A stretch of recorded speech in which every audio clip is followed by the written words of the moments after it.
The Louisville Ballet season opens with the Three Musketeers September 16th and 17th, but Joe Feedy, the costume master, and Bruce Simpson and the staff here at the Louisville Ballet have been working on this project for a long time, and I'm going to take you behind the scenes to look at just what it takes to get the costumes ready for this production.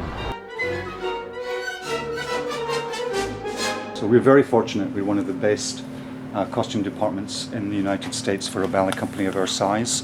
And a lot of companies don't have their own costume shop that builds costumes. They only maintain costumes. And the great thing about the Louisville Ballet is with Dan Feddy, our costume master, is one of the best in the country. And in actual fact, he trained the head of the Boston Ballet costume shop. They've got a very good relationship. And it is quite a good revenue for us in the fact that we do rent out productions to other organizations. Like Giselle goes out every single year, every year.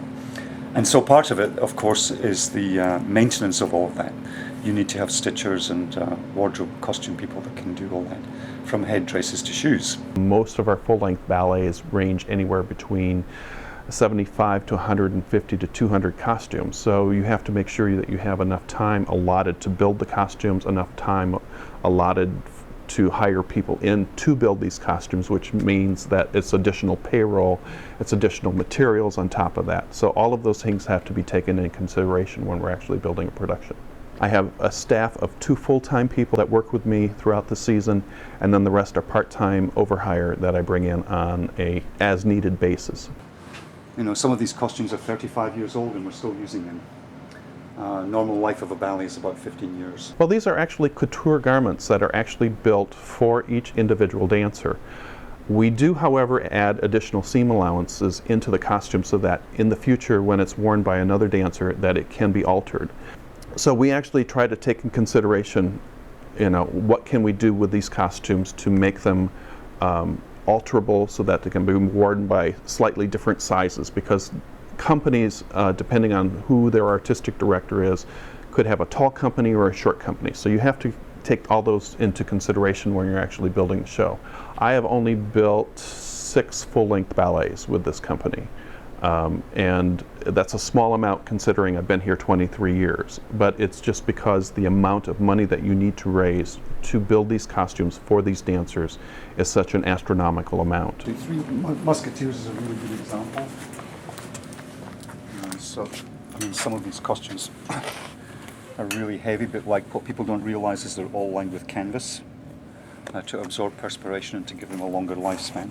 This is the Lord Buckingham in the production, and this has all been flat-lined with a heavy canvas of sorts, just to, again, it affects the wear of the costume. So it's much, much heavier and whatever. And then we actually flatline it onto the costume itself so that when it's actually being worn, it wears so much better because none of the brocades and the golds and whatever are being affected by all of that. This particular production of The Three Musketeers was purchased at the Royal Ballet of Antwerp, Belgium.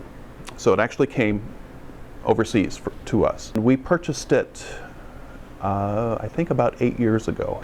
At that time, we had to unpack it, size it all up, and as we received the casting for the show, we had to determine whether we could actually fit it on the dancers or whether we'd have to deal with building something. That particular production, we ended up building a costume for King Louis because we didn't have a costume large enough for the dancer. This year, it's all up in the air again as to whether it'll actually pieces will be built or not built. This is the Queen. We store these all inside out for storage reasons. It protects the net and the fabric longer. So this would be her skirt, and then this would be her bodice.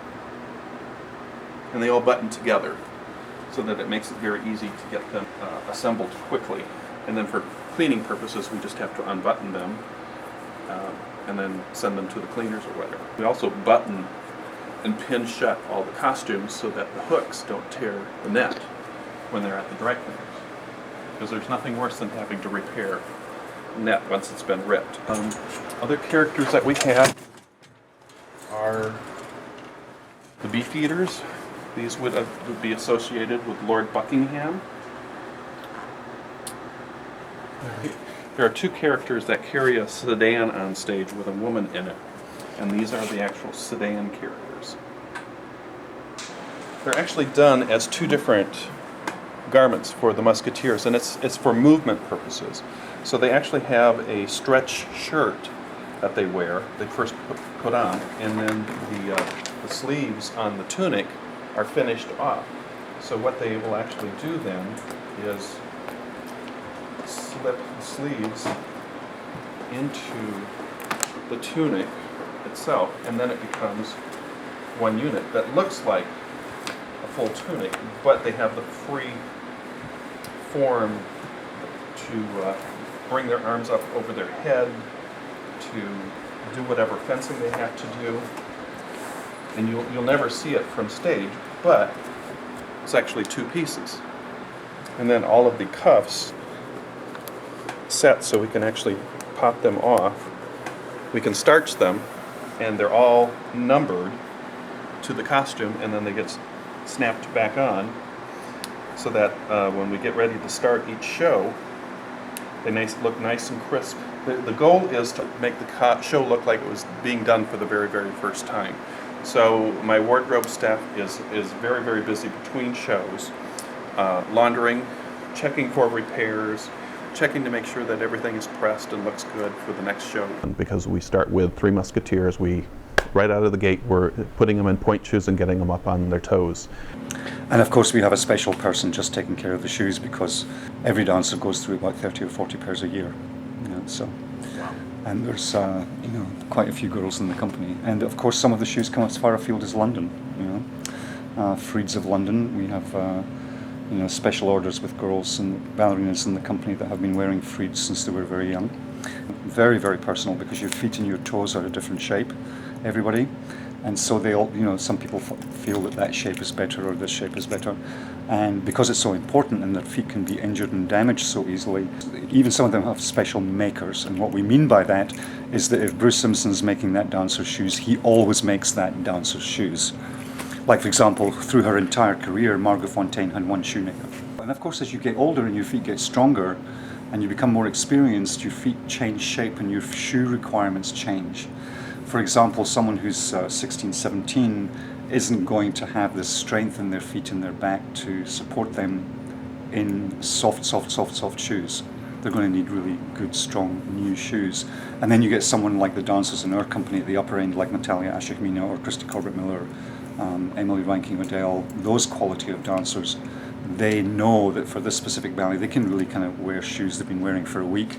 And for that ballet, they need a brand new pair. And so they have to monitor it very, very carefully. So we have a shoe manager, and she takes care of all the company's shoe issues. I think this is the biggest closet in Louisville. And then down at the other end, we have all our headdresses and jewellery, wig pieces, all those kind of things that actually get added onto costumes. So what's really beautiful about these headdresses is that how they catch the light, as you can see, and very labour intensive to make something like this. And we are very proud of the fact that Alan Johns, the ex-director of the company, actually made all the tiaras and headdresses for the new Brown-Forman Nutcracker. And I consider him, in my humble opinion, to be one of the best tiara makers in the country. That looks really heavy with jewellery, but the thing is, when a dancer is dancing really fast, it has to be very light on her head. And the other most important thing is it has to be completely balanced, so that one side isn't slightly heavier than the other, because then it just falls off the head. And so these are exquisite, and they're really treasures in the company's arsenal of beautiful costumes. And Dan takes incredible care of them. The other production that we are going to put up in February, March will be Cinderella, which is a production that we've had in our rep since I began my tenure with the company back in 1989. We've restored a lot of the costumes as we've gone along throughout the years. We actually close our season with our 60th anniversary, so we are actually looking at possibly doing a brand new piece with Adam Hoagland, our resident choreographer. So a lot of those details have to be worked out yet. We haven't really determined what's going to happen and whatnot, but as soon as we get those solidified, then we'll get started on that.